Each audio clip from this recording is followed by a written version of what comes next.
ये पतझड़ का टाइम था। हवा बहुत तेजी से चल रही थी और मूसलाधार वर्षा हो रही थी। बेल की सभी के सभी पत्तियां गिर चुकी थी सिवाय एक के। वो आखिरी पत्ती क्यों नहीं गिरी थी? ड्यू और जॉन्सी दो दोस्त थे जो कि एक रेंट के अपार्टमेंट में रहते थे। जॉन्सी को निमोनिया हो जाता है। भले ही डॉक्टर हर रोज उसे देखने के लिए आता था, फिर भी उसकी कंडीशन में कोई भी इम्प्रूवमेंट नहीं था। वो हर रोज केवल अपने बिस्तर पे लेट कर खिड़की के बाहर देखती रहती थी। एक दिन डॉक्टर ड्यू को बताता है कि जॉन्सी ने अपने जीने की उम्मीद छोड़ दी है। अगर वो जीना नहीं चाहती तो फिर मेडिसिन उसकी कोई हेल्प नहीं कर सकते हैं। ड्यू पूरी कोशिश करती है कि जॉन्सी फिर से अपने जीने की इच्छा को जगा सके, लेकिन उसकी कोई भी कोशिश कामयाब नहीं होती है। ड्यू के पूछने पर जॉन्सी उसे बताती है कि जो उनकी खिड़की के बाहर वाली दीवार है उस पर एक बेल है। उसके सभी के सभी पत्ते बहुत ही तेजी से झड़ रहे हैं। उसके आखिरी पत्ते के गिरने के बाद में जॉन्सी मर जाएगी। तो फिर स्यू कहती है कि ये सारी बातें बकवास हैं, वो इन सब बातों को भूल जाए। स्यू को कुछ पेंटिंग्स बनानी थी ताकि वो पैसे कमा सके। उसे एक ओल्ड माइनर की फोटो बनानी थी। उसके मॉडल के लिए वो बहरम को बुलाती है। बहरमैन जो था वो ग्राउंड फ्लोर पे रहता था। वो एक 60 वर्षीय पेंटर था। उससे ये ड्रीम था कि वो एक मास्टरपीस बनाए, लेकिन वो केवल एक सपना ही रह गया था। स्यू अपनी सारी दिक्कतें बहरमैन को बताती है। वो बताती है कि जॉन्सी कैसे मान चुकी है कि आखिरी पत्ता गिरते ही जॉन्सी मर जाएगी। बहरमैन कहता है क्या वो मूर्ख है? उस वक्त बहरमैन स्यू के साथ में जॉन्सी के कमरे में जाता है। उस वक्त जॉन्सी सो रही थी। वो लोग उस खिड़की के बाहर में देखते हैं, वहाँ पर केवल एक ही पत्ता था। बहरमैन अपने कमरे में वापस चला जाता है। अगले दिन थके हुए जॉन्सी उठती है। वो स्यू से कहती है कि वो पर्दा हटाए।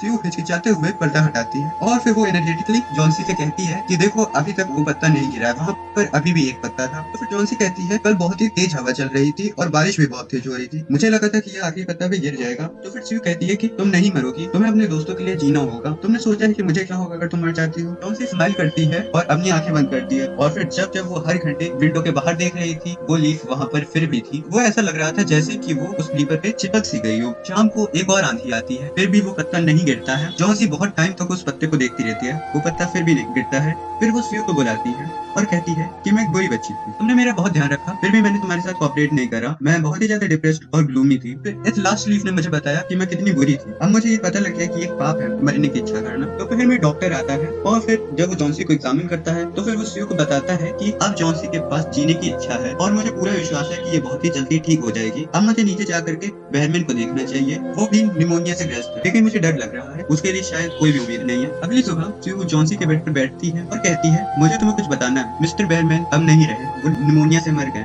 वो 2 दिन से बीमार थे, वो इस तेज हवा में बाहर थे। स्यू कहती है कि जॉन्सी विंडो के बाहर में देखो, उस पत्ते को देखो। क्या तुम्हें आश्चर्य नहीं हो रहा है कि ये अभी हिल क्यों नहीं रही है जब हवा चल रही है? ये बहरमैन का मास्टरपीस है, इसने उसे उसी रात बनाया था जिस दिन आखिरी पत्ता गिरा था। और इसी के साथ में ये स्टोरी खत्म होती है।